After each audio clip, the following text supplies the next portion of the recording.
امام ابو حنیفہ کا ایک واقعہ ہے کہ ایک شخص نے بھرے بازار میں امام ابو حنیفہ کی شان میں گستاخی کی اور گالیاں دی۔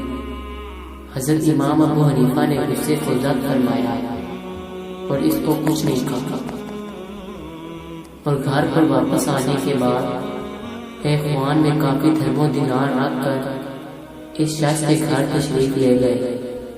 دروازے پر دستک دی، یہ شخص باہر آیا تو شفیعوں کا یہ خوان اس کے سامنے یہ کہتے ہوئے پیش فرمایا کہ آج تم نے مجھ پر بڑا احسان کیا، اپنی نیکیاں مجھے دے دی، میں اس احسان کا بدلہ کرنے کے لیے یہ تحفہ پیش کر رہا ہوں۔ امام صاحب کے اس معاملے کا اس کے قلب پر اتنا اثر ہوا کہ آئندہ کو اس بری خصلت سے ہمیشہ کے لیے تائب ہو گیا۔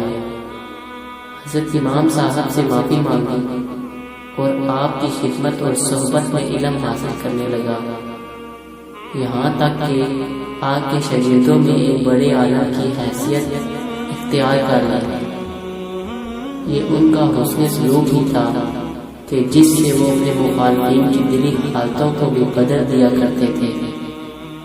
اللہ پاک ہم سب کو دین کے مطابق زندگی گزارنے کی توفیق عطا فرمائے، آمین۔